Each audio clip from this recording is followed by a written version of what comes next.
ఉగ్రస్థావరాలపై దాడి నేపథ్యంలో కేంద్ర ప్రభుత్వం ఇవాళ ఉదయం 11 గంటలకు అఖిలపక్ష సమావేశం నిర్వహించనుంది. పార్లమెంట్ లైబ్రరీ బిల్డింగ్లో ఈ సమావేశం జరగనుంది. పహల్గాం దాడి అనంతరం ఏప్రిల్ 24న కూడా కేంద్రం అఖిలపక్ష భేటీ నిర్వహించింది.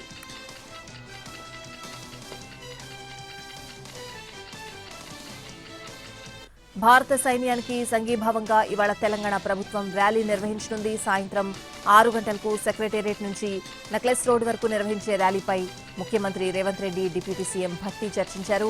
ర్యాలీలో యువత అధిక సంఖ్యలో పాల్గొనాలని అన్నారు సీఎం. నేటి ర్యాలీకి భారీగా హాజరవ్వాలని, భారత సైన్యానికి నైతికంగా మద్దతివ్వాలని పిలుపునిచ్చారు. 6 గంటలకు సచివాలయం నుంచి ర్యాలీ ప్రారంభమై నెక్లెస్ రోడ్ వరకు సాగనుంది.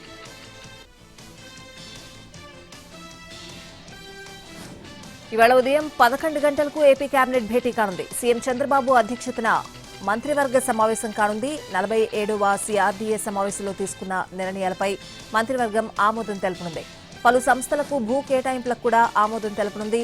తల్లికి వందనం, అన్నదాత తదితర సంక్షేమ కార్యక్రమాలపై కేబినెట్లో చర్చించనున్నారు. దేశ సరిహద్దులో యుద్ధ వాతావరణంపై మంత్రులతో చంద్రబాబు చర్చించే ఛాన్స్ ఉంది.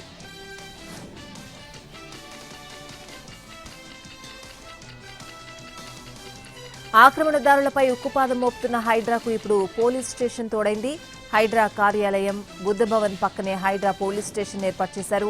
సీఎం రేవంత్ రెడ్డి దీనిని ఇవాళ ప్రారంభించనున్నారు. డిజాస్టర్, ఫైర్ విభాగాల మాదిరే సొంతంగా పోలీస్ స్టేషన్ను తోడవడంతో హైడ్రా కార్యకలాపాలకు మరింత బలం చేకూరనుంది. ఈ పోలీస్ స్టేషన్కు ఎస్హెచ్ఓగా ఏసీపీ పి తిరుమల్ నియమితులయ్యారు. 6 ఇన్స్పెక్టర్లు, 12 మంది ఎస్ఐలు, 30 మంది కానిస్టేబుల్స్ ప్రస్తుతానికి ఈ పోలీస్ స్టేషన్కు కేటాయించారు.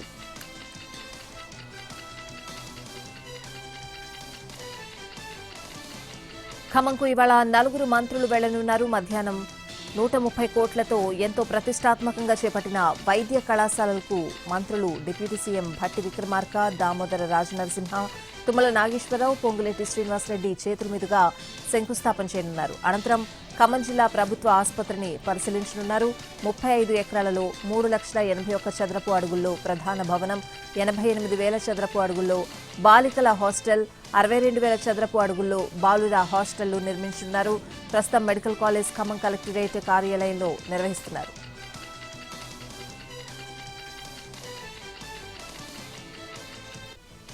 తిరుపతి జిల్లాలో మంత్రి నారా లోకేష్ పర్యటిస్తున్నారు. రేణిగుంట విమానాశ్రయంలో ఆయనకు జిల్లా నాయకులు, అధికారులు స్వాగతం పలికారు. అనంతరం రోడ్డు మార్గాన సత్యవేడుకు చేరుకున్నారు. అక్కడ కార్యకర్తలతో భేటీ అయ్యారు.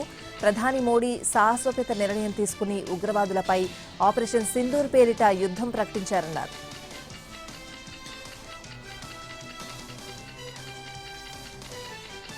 హైదరాబాద్లో భద్రతా ఏర్పాట్లపై హైలెవెల్ కమిటీ సమావేశమైంది. ఆపరేషన్ సింధూర్, మాక్ డ్రిల్, అనంతర పరిస్థితులపై CM Revanth Reddy, deputy CM Bhatti Vikramarka నేతృత్వంలో ఈ భేటీ జరిగింది. ఈ సందర్భంగా ముందస్తుగా చేపట్టాల్సిన చర్యలపై అధికారులకు సీఎం సూచనలు చేశారు.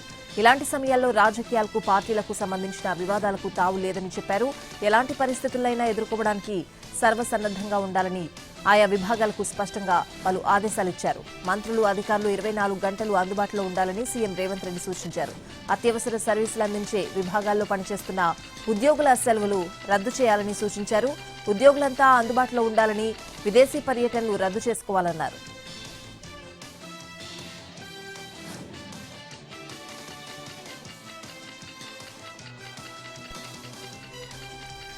ఊహించని పరిస్థితి ఎదురైతే ఎలా సన్నద్దమవ్వాలి అనే అంశంపై సీఎం సమీక్ష నిర్వహించారు. ఆపరేషన్ సింధూర్ అనంతర సివిల్ డిఫెన్స్ కార్యాచరణపై సీఎం చంద్రబాబు సమీక్ష చేశారు.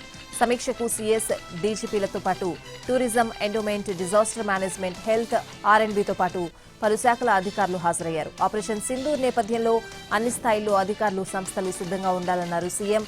కేంద్రం సైతం రాష్ట్ర ప్రభుత్వాల సన్నద్దతపై పలు సూచనలు చేసిందన్నారు. వాటిని పూర్తిగా అమలు చేయాలని, ఇలాంటి సమయంలో అన్ని శాఖలు అత్యంత సమన్వయంతో పనిచేయాలని అన్నారు.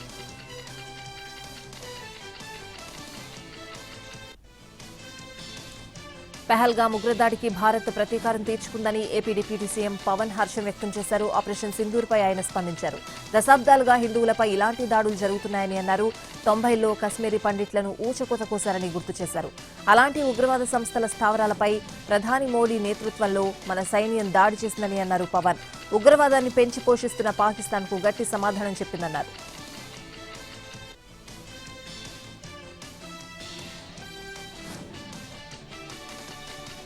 కూటమి ప్రభుత్వం హామీల అమల్లో ఘోరంగా విఫలమైందన్నారు మాజీ సీఎం జగన్. ఆ ప్రభుత్వం తిరిగి అధికారంలోకి వచ్చే ఛాన్స్ లేదన్నారు.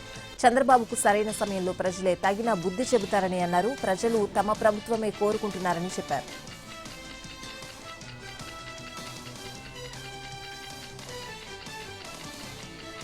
రేపు సీఎం చంద్రబాబు అనంతపురం జిల్లా వజ్రకరూరు మండలంలో పర్యటించనున్నారు. ఛాయాపురం వద్ద హంద్రీనివా ఆధునీకరణ, లైనింగ్ పనులను పర్యవేక్షించనున్నారు. సీఎం టూర్ ఏర్పాట్లను మంత్రి పయ్యవుల కేశవ్ పర్యవేక్షించారు. రాష్ట్రంలో పోలవరం తర్వాత ఎక్కువ శాతం నిధులు సృజల స్రవంతికి కేటాయించిందని చెప్పారు. సీఎం రాక కోసం జరుగుతున్న ఏర్పాట్లను కలెక్టర్, ఎస్పీతో కలిసి పరిశీలించారు.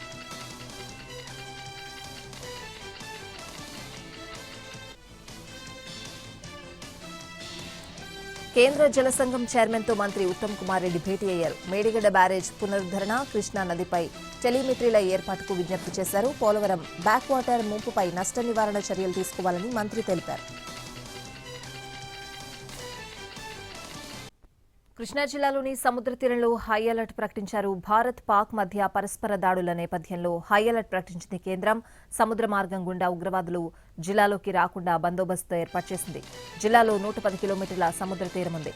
జిల్లా పరిధిలో 3 మెరైన్ పోలీస్ స్టేషన్లున్నాయి. తీర గ్రామాల ప్రజలను అప్రమత్తం చేస్తున్నారు మెరైన్ పోలీసులు. పాకిస్తాన్తో ఉద్రిక్తతల నేపథ్యంలో పౌర సన్నద్దతపై హైదరాబాద్లో నిర్వహించిన ఆపరేషన్ అభ్యాస్ విజయవంతమైంది. వైమానిక దాడుల అనంతరం ఏర్పడే ప్రతికూల పరిస్థితులు, పౌరుల స్పందన, సురక్షిత ప్రదేశాల గుర్తింపు లాంటి అంశాలపై హైదరాబాద్లో 5 చోట్ల ఆపరేషన్ అభ్యాస్ నిర్వహించారు. జీహెచ్ఎంసీ పరిధిలోని కూడళ్లు, అనేక ప్రాంతాల్లో అధికారులు 2 నిమిషాల పాటు సైరన్ మోగించారు. యుద్ధ సమయంలో పౌరులు పాటించాల్సిన నియమాలను సూచించారు. డమ్మీ బాంబులను ఉపయోగించి సూచించారు.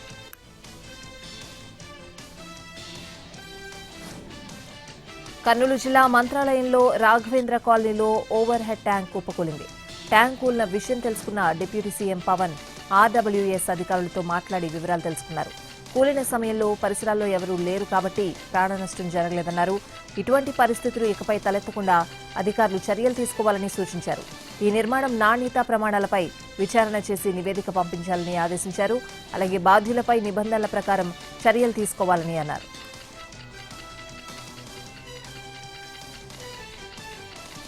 ఓబుళాపురం అక్రమ మైనింగ్ కేసుకు సంబంధించి ఐఏఎస్ అధికారి శ్రీలక్ష్మికి సుప్రీంకోర్టులో చుక్కెదురైంది. కేసు నుంచి ఆమెకు విముక్తి కల్పిస్తూ తెలంగాణ హైకోర్టు న్యాయమూర్తి జస్టిస్ చిలకూరు సుమలత నేతృత్వంలోని ఏకసభ్య ధర్మాసనం 2022లో ఇచ్చిన తీర్పును సుప్రీంకోర్టు కొట్టేసింది. శ్రీలక్ష్మి దాఖలు చేసిన డిశ్చార్జ్ పిటిషన్లో హైకోర్టు ఏకపక్షంగా తీర్పును వెలువరించినట్లు సీబీఐ చేసిన వాదనలను పరిగణలోకి తీసుకుని ఈ నిర్ణయం తెలిపింది. పిటిషన్పై మళ్లీ విచారించి 3 నెలల్లోగా ఉత్తర్వులు ఇవ్వాలని ఆదేశించింది.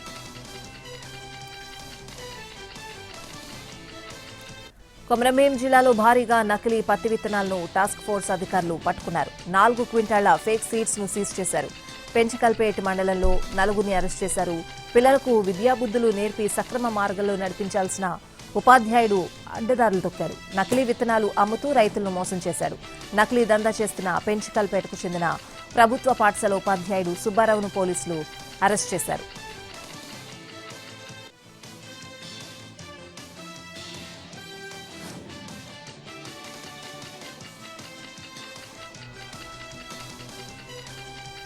అల్లూరి సీతారామరాజు జిల్లా వై రామవరం మండలంలో దట్టమైన అటవీ ప్రాంతంలో ఎన్కౌంటర్ జరిగింది. భద్రతా బలగాలు మావోయిస్టులకు జరిగిన ఎదురుకాల్పుల్లో 4 నక్సల్స్ మృతి చెందారు.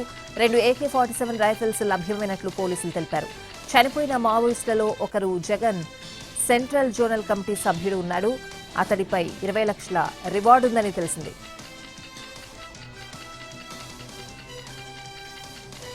ఉగ్రవాదాన్ని సహించేది లేదన్నది మోడీ ప్రభుత్వ విధానమని, ఆపరేషన్ సింధూర్ దీనికి నిదర్శనమని కేంద్ర హోంశాఖ మంత్రి అమిత్ షా తెలిపారు. భారత సరిహద్దులను, సైన్యాన్ని, పౌరులను సవాల్ చేసేవారికి ఈ సైనిక చర్యే తగిన సమాధానమని చెప్పారు. ఈ క్రమంలోనే ఉగ్రవాదం అణచివేత విషయంలో ప్రపంచానికి బలమైన సందేశాన్ని చేరవేశామన్నారు. ఆపరేషన్ సింధూర్ విజయవంతంపై ప్రధాని మోడీని, త్రివిధ దళాలను సమావేశానికి హాజరైన ముఖ్యమంత్రులు అభినందించారని కేంద్ర హోంశాఖ ఓ ప్రకటనలో తెలిపింది. సమావేశంలో భాగంగా దేశ అంతర్గత భద్రతా పరిస్థితులను కేంద్ర మంత్రి అమిత్ షా సమీక్షించినట్లు సంబంధిత వర్గాలు వెల్లడించాయి.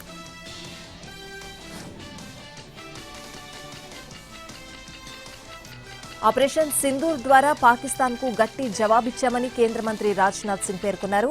రాత్రికి రాత్రి మన సైనికులు చరిత్ర సృష్టించారని కొనియాడారు. అలాగే సైనికులకు పూర్తి స్వేచ్ఛ ఇచ్చిన ప్రధాని మోడీకి ధన్యవాదాలు చెప్పారు.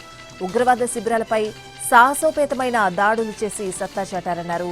ఈ క్రమంలో సాధారణ పౌరులకు ఎలాంటి ఇబ్బంది కలిగించలేదని రాజ్నాథ్ సింగ్ పేర్కొన్నారు. పెహల్గాంలో అమాయక పౌరులను చంపిన వారినే మట్టుపెట్టామని, దేశ భద్రతకు భంగం కలిగించే చర్యలను సహించేది లేదని స్పష్టం చేశారు.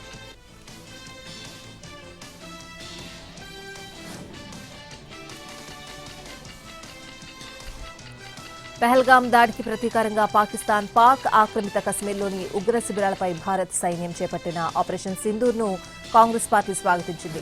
ఈ విషయంలో తమ పార్టీ తరపున సైనికులకు పూర్తి మద్దతు ఇస్తున్నట్లు ఆ పార్టీ ప్రకటించింది. భారత్ చేపట్టిన దాడుల నేపథ్యంలో ఆ పార్టీ వర్కింగ్ కమిటీ అత్యవసరంగా సమావేశమైంది.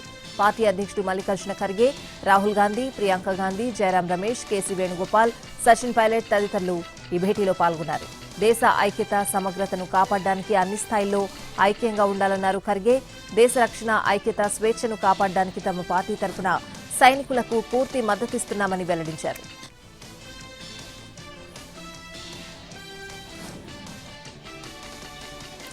ఆపరేషన్ సింధూర్ పేరుతో పాకిస్తాన్లోని ఉగ్రస్థావరాలపై భారత సైన్యం దాడులు జరిపిన విషయం గురించి భారత జాతీయ భద్రతా సలహాదారు అజయ్ దోవల్ ఇరు దేశాలకు వెల్లడిస్తూ వారి మద్దతు కూడగడుతున్నారు. ఇందులో భాగంగా ఆయన చైనా విదేశాంగ మంత్రితో మాట్లాడారు. పరిస్థితులను తీవ్రతరం చేసేలా పాక్ వ్యవహరిస్తే భారత్ నుంచి ప్రతిస్పందన మరింత గట్టిగా ఉంటుందని ఆయన స్పష్టం చేశారు. అయితే ఉద్రిక్తతలను పెంచే ఉద్దేశం మాత్రం తమకు లేదని వెల్లడించారు. ఇదే విషయాన్ని America, Britain, Saudi Arabia, Japan, Russia, France దేశాల భద్రతా సలహాదారులు, కార్యదర్శులకు దోవల్ వివరించారు. పహల్గాం ఉగ్రదాడి అనంతరం పాకిస్తాన్పై తీసుకున్న చర్యలు, ఆపరేషన్ నిర్వహించడానికి గల కారణాలను ఆయన ప్రపంచ దేశాలకు వివరించినట్లు అధికారులు తెలిపారు.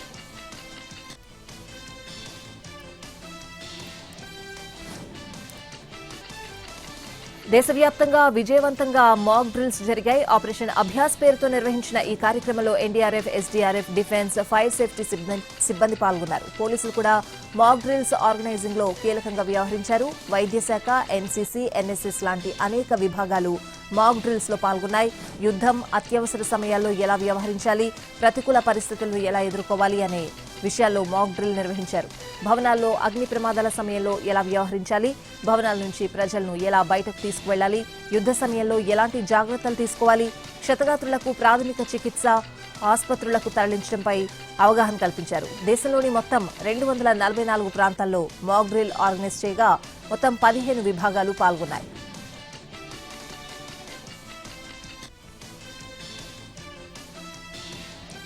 కేంద్ర హోంశాఖ ఆదేశాల మేరకు దేశవ్యాప్తంగా ఆపరేషన్ అభ్యాస్ కింద సివిల్ డిఫెన్స్ మాక్ డ్రిల్ నిర్వహించారు. ఇందులో భాగంగానే అనేక ప్రాంతాల్లో విద్యుత్ సరఫరా నిలిపివేశారు. దేశ రాజధాని సహా గుజరాత్, బీహార్, యూపీ తదితర రాష్ట్రాల్లో కొంత సమయం పాటు కరెంటు నిలిపివేసి డ్రిల్స్ చేపట్టారు.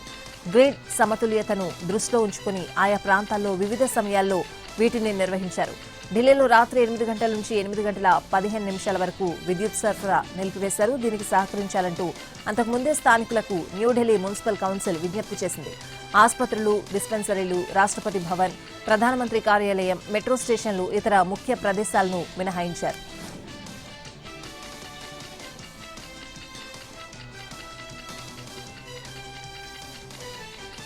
జమ్మూ కశ్మీర్లోని నియంత్రణ రేఖ వద్ద పాకిస్తాన్ సైనికులు కాల్పుల విరమణను ఉల్లంఘించారు. షెల్లింగ్లతో దాడులకు దిగుతున్నారు. పూంచ్ ఏరియాలో పాక్ ఆర్మీ దాడిలో భారత జవాన్ దినేష్ కుమార్ శర్మ వీరమరణం పొందారు.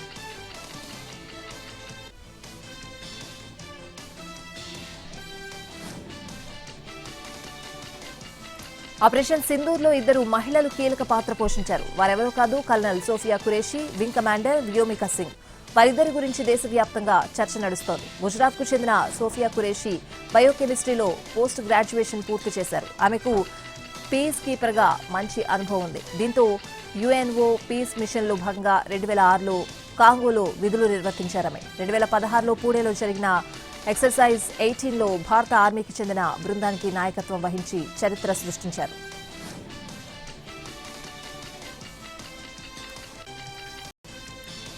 భారత్లోని సరిహద్దు గ్రామాల్లో ఉన్న సాధారణ పౌరులను టార్గెట్ చేస్తోంది పాకిస్తాన్ సైన్యం. ఇప్పుడు మాత్రమే కాదు, పహల్గాం ఉగ్రదాడి తర్వాత వరుసగా పాకిస్తాన్ సైన్యం కాల్పులకు తెగబడుతోంది. ఇప్పుడు పాకిస్తాన్ ఆక్రమిత కశ్మీర్లోని ఉగ్రస్థావరాలపై భారత్ దాడులు చేయడంతో పాకిస్తాన్ సైన్యం మరింత రెచ్చిపోయింది. పాక్ రేంజర్లు విచక్షణరహితంగా కాల్పులు జరిపారు. ఈ ఘటనలో 15 మంది భారత పౌరులు మృతి చెందగా 43 మంది గాయపడినట్లు భారత సైన్యం వెల్లడించింది. పూంచ్, తాంగ్ధర్ సెక్టార్లలో పాక్ బలగాలు కాల్పులు జరుపుతున్నాయని తెలిపింది. మోటార్ షెల్స్, అత్యాధునిక ఆయుధాలతో పాక్ రేంజర్లు ఫైరింగ్ చేస్తున్నారు.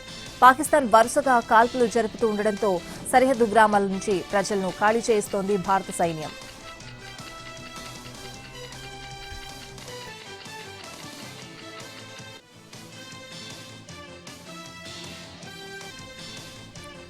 తెలంగాణలో రానున్న 7 రోజుల పాటు ఉరుములు మెరుపులతో కూడిన తేలికపాటి నుంచి ఓ మోస్తరు వర్షాలు పడతాయని వాతావరణ శాఖ అంచనా వేసింది.